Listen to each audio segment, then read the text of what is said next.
اس شعر سے کروں گی کہ ظلم پر جو چپ رہا موت تو ٹل جائے گی، پر یہی چپ میری نسلوں کو نگل جائے گی۔ چیئرمین صاحب، اس وقت اس ملک میں جمہور اور آئین اپنی بقا کی جنگ لڑ رہے ہیں۔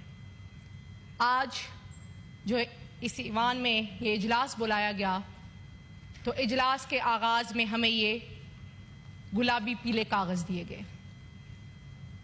کتنا انفارچونیٹ ہے کہ اس سے پہلے گورنمنٹ کو بھی کوئی پتہ نہیں تھا کہ کوئی ترمیم آ رہی ہے۔ 3 دن پہلے قوم کو بلاول بھٹو زرداری صاحب کے ٹویٹ سے پتہ چلا کہ کوئی ترمیم آ رہی ہے۔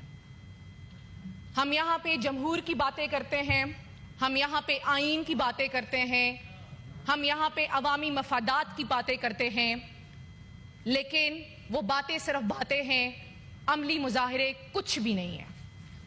کتنا انفارچونیٹ ہے سر کہ ایسی بھی کیا ایمرجنسی تھی، ایسی بھی کیا آفت تھی کہ اس ترمیم کو منظور کرنے کے لیے وزیر اعظم صاحب کو کابینہ کی میٹنگ زوم پہ چیئر کرنی پڑی۔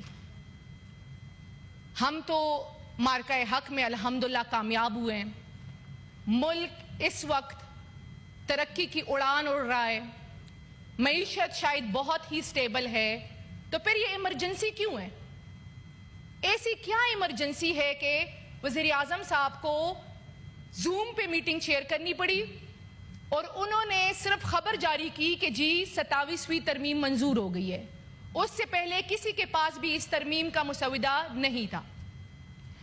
ہم یہاں آئے، ہمیں بتایا گیا کہ جی یہ ترمیم ہے اور یہ لائی جا رہی ہے۔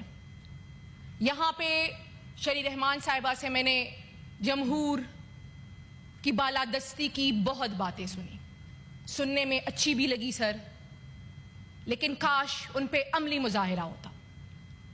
اس وقت چونکہ ہم کسی بھی اسٹینڈنگ کمیٹی کا حصہ نہیں ہیں اور نہ ہم بنیں گے، وجہ ایک ہی ہے سر، ہم اس ایوان پہ عمران خان کے نام اور ان کی ووٹ کی وجہ سے ہے، اور ہمارے لیڈر کا یہ حکم ہے کہ ہم کسی بھی ایسی اسٹینڈنگ کمیٹی کا حصہ نہیں بنیں گے جو اس ارریگولر سسٹم کو لیجیٹیمائز کر رہا ہے۔